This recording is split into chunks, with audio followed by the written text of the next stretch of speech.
Assalamualaikum warahmatullahi wabarakatuh. Hari ini saya akan menceritakan kisah Suhaib bin Sinan Ar-Rumi yang memilih berjuang bersama Rasulullah dibanding harta. Suhaib bin Sinan Abu Yahyah An-Namiri berasal dari keluarga terhormat yang biasa mengembara dari satu negeri ke negeri lain. Ayah dan pamannya pernah bekerja pada Raja Persia Kisra. Mereka tinggal di Ninawa yang saat itu masih dikuasai Persia. Ninawa akhirnya ditaklukkan orang-orang Arab. Meskipun masih bangsa Arab, Suhaib ikut terkena dampak dari penaklukan itu. Dia ditawan dan dijual sebagai budak kepada seorang saudagar Mekah, Abdullah bin Jud'an al-Quraisy. Suhaib masih sebagai orang merdeka ketika datang ke Makkah. Ia bahkan berhasil mendapatkan kedudukan yang terhormat di antara warga Makkah. Sebagai seorang saudagar sukses, Suhaib pernah tinggal lama di Romawi dan diberi gelar Ar-Rumi lantaran kepiawaiannya mengenal negeri tersebut. Salah seorang sahabat terdekatnya adalah Umar bin Khattab. Suhaib termasuk kalangan yang mapan, namun hal itu tidak menghalangi hatinya dari hidayah Allah Subhanahu wa Ta'ala. Pada saat dakwah Nabi Muhammad SAW tidak lagi sembunyi-sembunyi, jumlah kaum muslim di Makkah kian membesar. Suhaib bin Sinan sudah mengenal sosok Rasulullah sejak awal. Ia termasuk mengagumi sifat Al-Amin, baik sebelum maupun sesudah kenabian. Tidak membutuhkan waktu lama, Suhaib pun menyatakan dirinya masuk Islam di hadapan Rasulullah.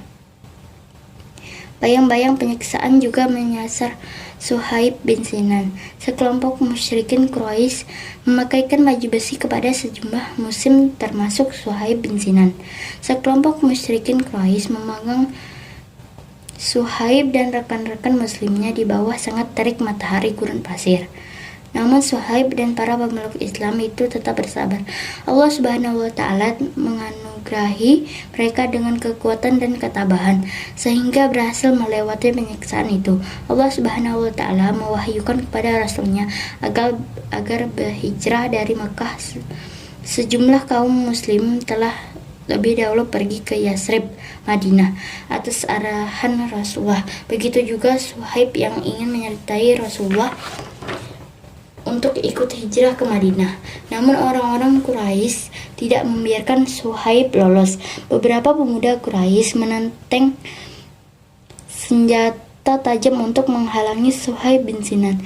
Dia berusaha meloloskan diri dari pengawasan orang-orang Quraisy. Mendekati perbatasan Makkah, para pemuda Quraisy dapat mengejar dan menangkap Suhaib. Pemuda Quraisy menginginkan harta yang dimiliki oleh Suhaib. Suhaib memilih menyerahkan seluruh harta miliknya kepada pemuda Quraisy. Suhaib bin Sinan tahu orang-orang Quraisy tergiur dengan hartanya karena bagi mereka tidak ada cahaya iman di dalam dadanya.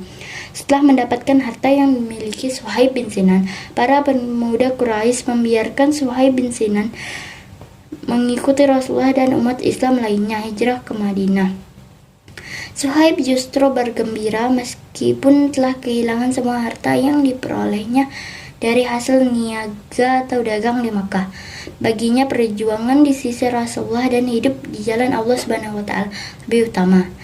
Dari kisah ini kita dapat kita ambil pelajaran bagi kita semua bahwa berhijrah harus kita munculkan melebihi keinginan untuk memiliki harta benda. Harta benda yang kita punya saat ini adalah sebagai jalan ibadah kepada Allah Subhanahu wa Ta'ala. Amin. Demikianlah kisah Suhaib bin Sinan Ar-Rumi. Wassalamualaikum warahmatullahi wabarakatuh.